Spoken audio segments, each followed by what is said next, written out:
Itu survei. Nah, yang berikutnya setelah survei adalah observasi. Nah, berbeda dengan survei selalu 3 tadi, komunikasi pada orang dan bisa lewat interview maupun bisa lewat angket. Berbeda dengan survei, observasi. Kalau observasi adalah penelitian, cirinya adalah melakukan pengamatan dan pencatatan sistematis. Yang diamati tidak harus orang, bisa pola tingkah laku orang, bisa objek, bisa kejadian. Ya, contoh observasi tentang kenakalan anak. Kenakalan anak kan tingkah laku orang. Ada yang ingin mengobservasi apakah setelah dilakukan pendidikan karakter, tingkah laku anak itu berubah atau tidak. Yang dulu nakal menjadi baik atau tidak. Maka lakukan observasi. Ya. Ini. Begitu juga misalnya setelah dilakukan diberi penjelasan tentang tata aturan disiplin belajar, apakah bagaimana perkembangan kedisiplinan anak dalam belajar, dilakukan observasi. Tapi observasi juga dilakukan pada objek, misalnya kendaraan. Ya, berapa orang dalam 1 menit kendaraan, ada berapa kendaraan yang lewat, diobservasi. Juga kejadian, misalnya tentang kecelakaan. Ya, kejadian. Anda bisa juga mengobservasi tentang tingkah laku orang itu adalah hubungan anak dengan anak dalam grup. Mana yang anak mana yang paling menentukan, anak mana yang suka ngikut saja, anak mana yang mereka kreatif, itu dapat dilakukan lewat observasi. Nah, bagaimana relevansinya dengan pendidikan? Bisa saja Anda bisa juga melakukan observasi tentang bagaimana guru mengajar. Misal, Anda akan meneliti tentang kompetensi guru waktu mengajar di kelas. Maka Anda menyiapkan instrumen, Anda duduk di belakang kelas, atau Anda bisa duduk tergantung observasinya. Kalau langsung Anda di bangku belakang dari kelas, guru mengajar, Anda observasi. Apa yang dilakukan menit pertama, apakah melakukan persepsi atau tidak. Ya.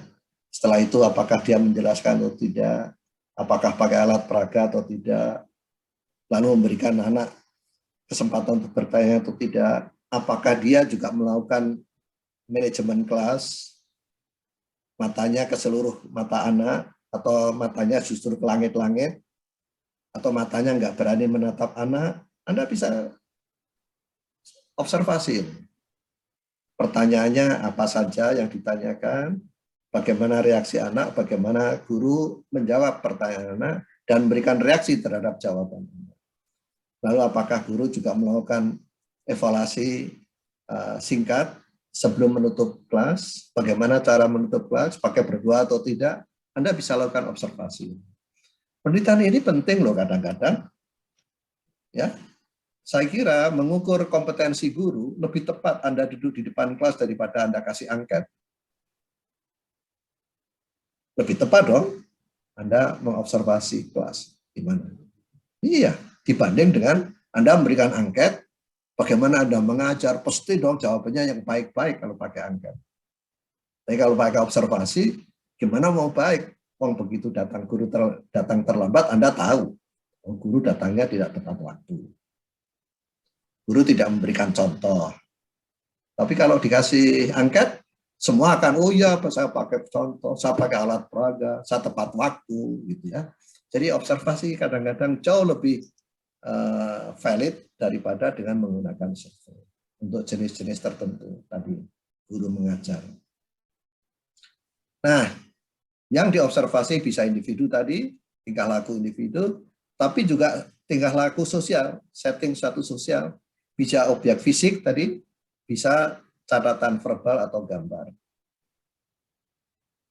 Jadi Anda bisa, misalnya individu, tadi waktu tingkah laku anak kan individu tadi, ya, tingkah laku anak, tingkah laku. Kemudian juga bisa tingkah laku yang ekspresif, raut mukanya seperti apa, aksen ucapannya seperti apa, bahasa tubuhnya seperti apa. Waktu juga kita mengobservasi guru mengajar tadi juga kegiatan verbalnya seperti apa, ya, pola mengajarnya seperti apa, apakah dia runtut mengikuti apa RPP, jangan-jangan RPP-nya bagus, waktu menerapkannya nggak sesuai dengan RPP. Katanya banyak loh guru yang seperti itu. Ya, misalnya ini.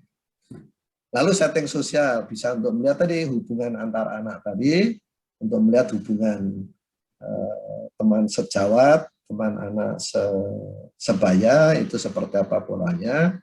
Biasanya ada yang jadi pimpinannya, ada yang jadi pengikutnya, ada yang pasif, ada yang aktif, di situ dapat dilihat. Tapi juga objek fisik. Objek fisik itu misalnya kalau Anda bisa melakukan survei, observasi terhadap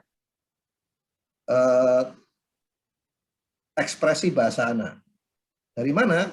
Dari mengarang. Jadi anak disuruh mengarang, Anda olah struktur kalimatnya benar atau tidak. Apakah ada subjek, predikat, keterangan, dan sebagainya.